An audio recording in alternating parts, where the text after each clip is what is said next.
салом ба ҳама дӯстони азиз, имрӯз мо як мавзӯи афсонавиро барои баррасӣ дорем. Барселона дар даври 21-уми Ла Лига Валенсияро бо ҳисоби бузурги 7-1 несту нобуд кард. Мо ин бозии аҷибро муҳокима мекунем. Лаҳзаҳои калидии он, кори бозингарон ва албатта тактикаи Ханси Фликро ки бозам қудрати худро нишон дод, таҳлил мекунем. Ин бозӣ як намоиши ҳақиқӣ буд ва агар росташро гӯям, ман то ҳол дар зери таассурот ҳастам. Ламин Ямал, Ферран Торрес, Фермин Лопес ҳамаи онҳо имрӯз исбот карданд ки Барселона на танҳо қавӣ аст, балки дурахшон низ аст, ҳатто вақте ки дар майдон ситораҳои асосӣ монанди Гави ё Педри нестанд. Агар хоҳед аз ҳамаи хабарҳои тоза ва ҷолиби Барселона огаҳ бошед, ман як канали Телеграм дорам ки онро махсус барои ҳамаи мухлисони клуби Барселона офаридам. Дар он ҷо мо охирин трансферҳо, хабарҳои тоза, таҳлилҳои тактикӣ ва албатта пахшои зиндаи бозиҳоро бо ман муҳокима мекунем. Агар хоҳед аз ҳамаи ҳодисаҳо бохабар бошед ва бо мухлисони воқеии Барса ҳамсӯҳбат шавед, ба канал обуна шавед. Ссилка дар описанияи ин видео аст.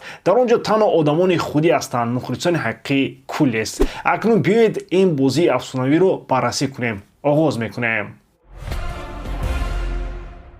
дӯстон, чӣ хеле ки медонем сарпарасти видеои мо ширкати 1x мебошад. Дар он ҷо вақт коэффициентҳои баланд ва бонусҳои гуногун шуморо интизор аст. Ҳамчунин нафароне ки то ҳол регистратсия накарданд метавонанд дар аввалин пардохти худ то ҳаҷми 8000 сомонӣ бонус ба даст орад бо промои мо TG БАРСА. Ссилкаи зарурӣ дар комментарияи ин видео. Имкониятро аз даст надиҳед.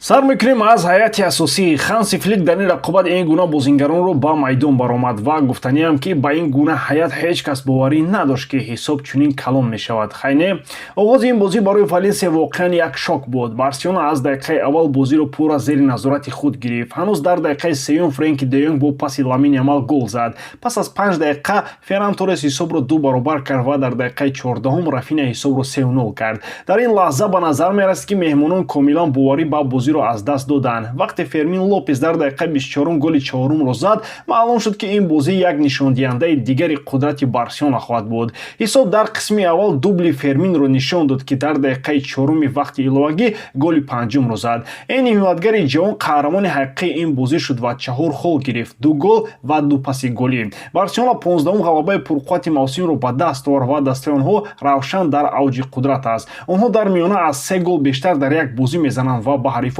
ҳеҷ фурсат намедиҳанд. Ҳатто ротатсия дар ҳаят бе Гави, Педри, Левандовски ва Араухо ба натиҷа таъсир накардааст.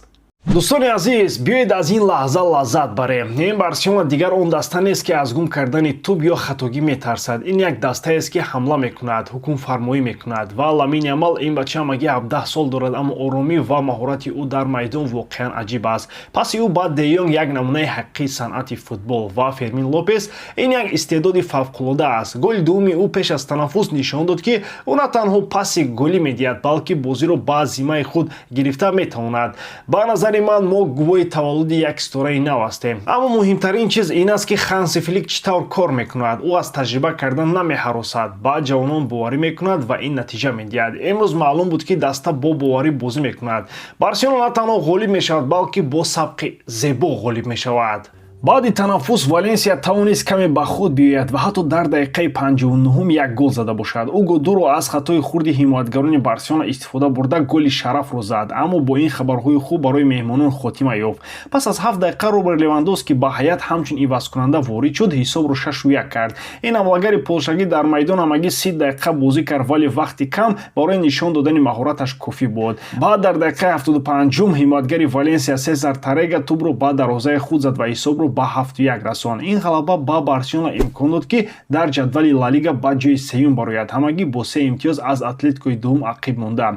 Аммо чизи муҳим ин аст ки чӣ гуна онҳо дар муқобили рақибон ба назар мерасанд. Барселона аллакай 101 гол задааст ва сабқи бозии онҳо то рафт ба меъёр наздик мешавад. Аммо ба ҳар ҳол бояд гуфт ки ором шудан ҳоло барвақт аст. пеш аз онҳо бозии ҳалкунанда дар Лигаи Чемпионҳо бар зидди Аталанта ва боз 17-ум даври Ла Лига боқӣ мондааст. Фосила аз Реали пешсаф ҳанӯз 7 имтиёзро ташкил медиҳад.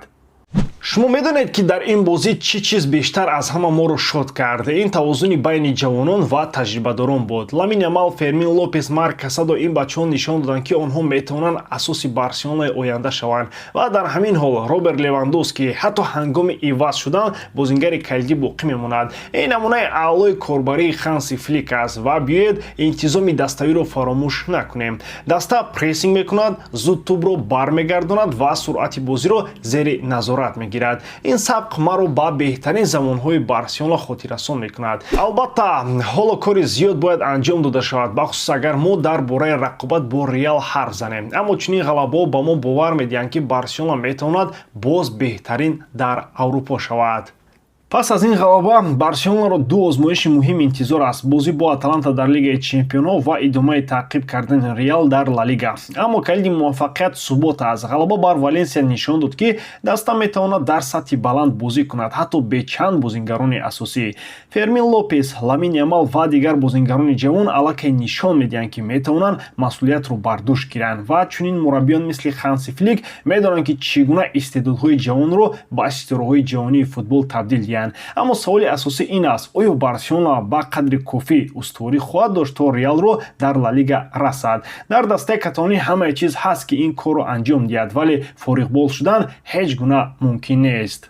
Хулоса, ин бозӣ як ҷашни воқеии футбол буд. Мо ҳамаи чизеро дидем ки мехоҳем дар бозӣ бубинем. Голҳои зебо, ҷавононе ки ташаббусро ба даст мегиранд ва зеҳни тактикии мураббӣ. Аммо ин танҳо оғози роҳ аст. Агар Барселона хоҳиши ба даст овардани унвонҳоро дошта бошад, бояд бо ҳамин рӯҳия идома диҳад. Вақти он расидааст ки аз гузашта фаромӯш кунем, ба Реал камтар нигоҳ кунем ва танҳо футболи худро нишон диҳем. Зеро вақте ин даста дар авҷи имкониятҳояш бозӣ мекунад, онро боз доштан ғайриимкон аст. Биёед аз ин ғалаба лаззат барем, вале фаромӯш накунем ки кори зиёд дар пеш аст. Акнун мо бо ҳаяҷон интизори бозӣ бо Аталанта ҳастем. Ба ҳамин тамом дӯстон, боварӣ дорам ки эҷодкории ман ба шумо писанд меояд. дар ҳама ҳолат Барселона ва канали БАРСА TG-ро дастгирӣ намоед ва обуна шудан дар ТЕЛЕГРАМ ва канали YouTube каналро низ фаромӯш накунед. Бо шумо будам ман мисли ҳар вақта Муҳаммад Гаиров. Хайр бачаҳо, дар паноҳи Аллоҳ.